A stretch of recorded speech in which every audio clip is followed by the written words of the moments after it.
In any survival game, there's an unspoken rule. Every world ends. Whether it's a server wipe, a big update, or just plain old boredom, you always start over. That castle you spent weeks building becomes a ghost town. All the best gear gathers digital dust. This cycle of creation and destruction is just part of the deal. But what if a bunch of players decided to break that rule? What if the goal wasn't to beat the game, but just never stop playing? This isn't some hypothetical, it's a quiet revolution happening right now in the biggest survival game on the planet. And it's all built on one powerful idea: the forever world.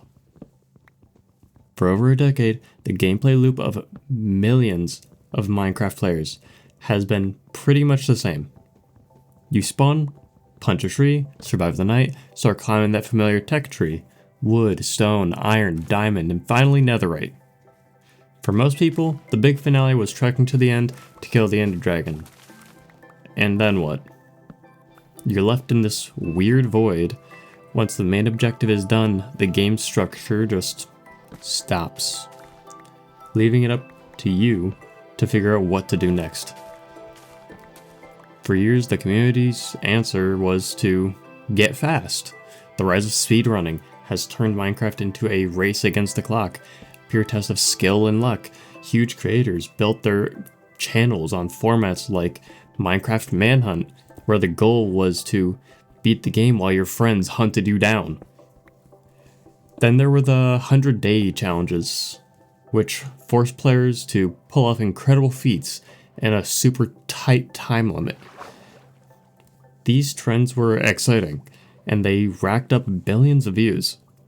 But they also kind of changed the game's identity, from being about creativity to being about performance. At its heart, Minecraft is about exploring and inventing. And something gets lost when you're only focused on speed. This constant pressure to be faster, build bigger, and do more in less time led to a special kind of burnout. Players found themselves stuck in what some would call the 2-week Minecraft phase. You start a new world with huge plans, rush through the game, get bored, and quit. This endless cycle of abandoned worlds became a meme because everyone knew the feeling. The very things that were supposed to give the game direction, the race to the end, getting the best gear, were making the world feel disposable. They weren't homes, they were racetracks you'd finish and forget. Players were getting detached from the very spaces they were creating, which led to a big question. If every world is temporary, does anything you build truly matter? This feeling set the stage for a massive shift. The answer to all that burnout came from a simple, catchy name: the Forever World. Now, the idea of sticking with one world isn't new, but it really blew up in late 2024. On December 14th, 2024, a YouTuber named Lovestar uploaded a video called "Why You Should Start a Forever World in Minecraft." In it, they pitched a totally different way to play, not as a challenge, but as a philosophy. A forever world is exactly what it sounds like: a world you commit to playing on forever. It's a complete rejection of the speedrunning, challenge-focused mindset. Lovestar's video, which quickly got over 350,000 views, was like a spark.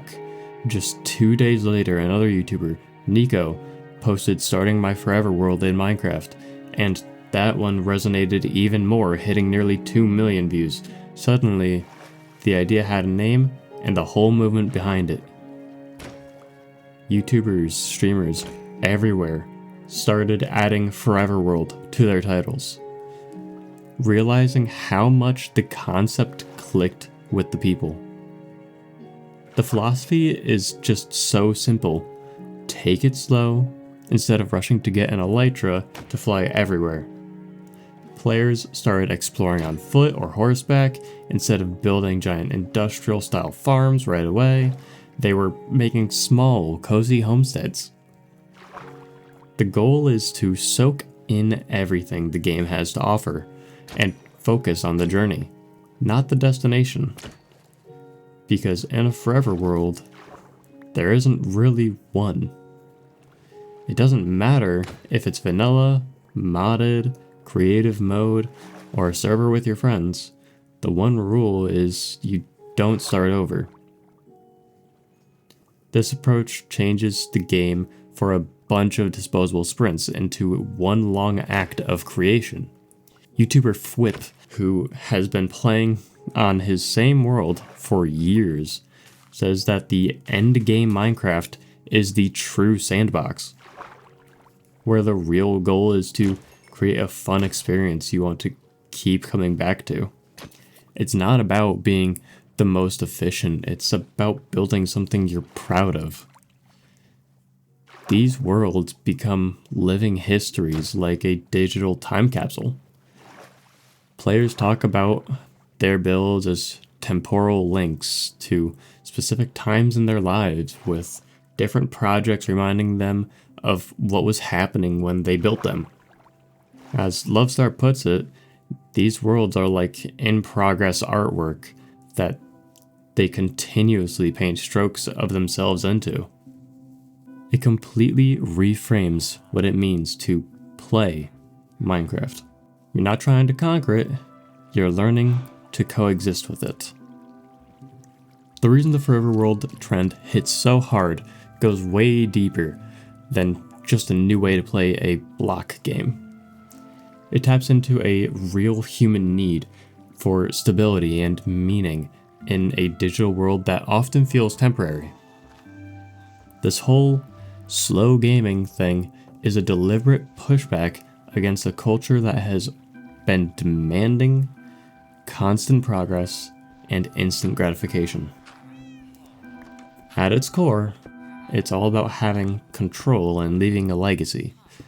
Survival games are awesome because they strip everything down to the basics: shelter, safety, food, and let you build a world from scratch. That process of building turns feeling vulnerable into a sense of creation and control. A Forever World just takes that to the next level. Your base isn't just a temporary camp you'll abandon after the next boss fight. It's a permanent reflection of you. It's your footprint. By taking away the pressure to rush, players find that they get more immersed in the world, and the game becomes a calmer, more meaningful experience. This slower pace lets you actually appreciate all the little details developers put into the game.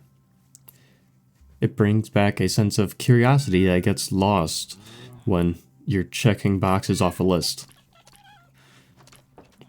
The world isn't something to conquer anymore, but something to observe.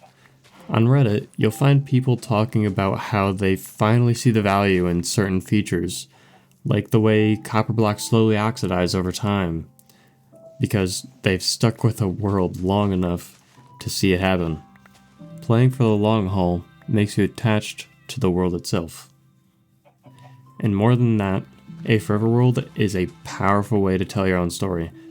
Players like Fwip encourage using lore to give builds a purpose. A simple town becomes a trade hub with inns and stables, giving it a backstory. It's a deeply personal process. One Redditor described their world as a map of their own life, with different builds connected to family struggles, job changes, big achievements, all documented with in-game signs. The unfinished projects, the forgotten minecart tracks, though all with a few missing blocks. They aren't mistakes, they're part of the world's history.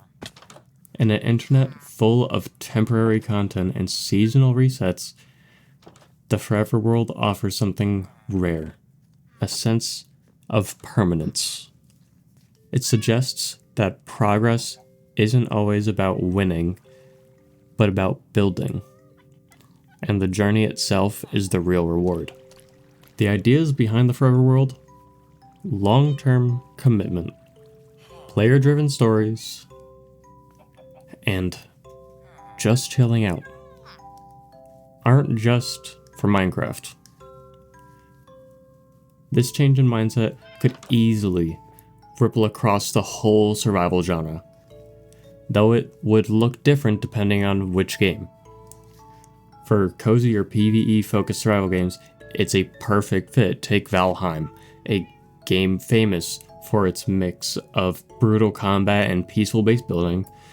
The game already encourages you to explore, gather, and slowly take down bosses, all while building up a cozy home base for powerful buffs. The idea of a chill Valheim survival series focused on base building, exploration, farming, and long-term world progression is already a thing with YouTubers, even using the Forever World name for their playthroughs. Games like this are a natural home for the Forever philosophy, because they already reward you for taking your time and investing in one world. The real test is with the genre's more brutal PvP-focused games, like Rust. Rust is, by design, a game about everything being temporary. The whole gameplay loop is built around the wipe, a scheduled server reset that erases every building, every item, and sometimes even what you've learned. Wipes are seen as necessary to keep things balanced, stop one clan from dominating the server, and give new players a chance. A server that hasn't wiped in weeks is often called dead because it's impossible for newcomers to catch up. This is pretty much the exact opposite of the Forever World's goal. It's hard to get into a meditative building mood when you're constantly afraid of getting raided and losing everything. But even in a game like Rust, you can see the desire for a different way to play. There's a constant tension between players who want non-stop conflict and those who just enjoy the building and survival parts. So, could a forever mindset work here? Maybe, though special server types, imagine legacy servers with no forced wipes, where the main threat is the environment, not other players, or servers with way less PvP focused on trade and community. While that might sound like it goes against what Rust is, big games always have players looking for different experiences. The fact that Rust already has different wipe schedules, weekly for intense action, monthly for a slower pace, shows that people want different levels of commitment. A no-wipe server would just be the ultimate version of that. Looking ahead, new survival games seem to be getting the message. We're seeing more titles designed around long-lasting, shared worlds with co-op in mind. Developers are recognizing that a lot of players want to make their mark without the constant threat of losing it all. The Forever World isn't just a fan trend, it's a sign of what the market wants. Games that feel less like a temporary distraction and more like a permanent digital home. But hey, this is a conversation for all of us, not just developers and YouTubers. It's about how we choose to play in these worlds. So what do you think? Have you started your own Forever World in Minecraft or a different game? Do you feel that pull towards a slow meditative gameplay, or are you still about the thrill, speedrun, and the fresh server wipe? Let me know your thoughts in the comments, and if you've enjoyed this look at what is shaping our favorite games, think about subscribing for more. What started as a small counter movement in Minecraft is showing us something important about modern gamers. In a world of endless content and fleeting experiences, people are craving permanence. The forever world trend is more than just a new way to play. It's a stand against burnout and disposable fun. It puts the journey over the destination. Personal stories over checklists, and slow, meaningful creation over getting everything done as fast as possible. By committing to a single world, players are turning these games from temporary playgrounds into living records of their time and creativity. They're finding joy not in racing to the end, but in the patient, deliberate act of building something that lasts. While the competitive nature of games like Rust is a big hurdle, that underlying desire for persistence is a powerful force that developers can't ignore. We're already seeing its influence in upcoming survival games that are all about co-op long-term world building. The question isn't if this trend will change the genre, but how much. The race to the finish line is being challenged by a journey with no end. And in a culture that's always telling us to move on to the next thing, millions of players are choosing to stay, to build, and to create something that lasts forever.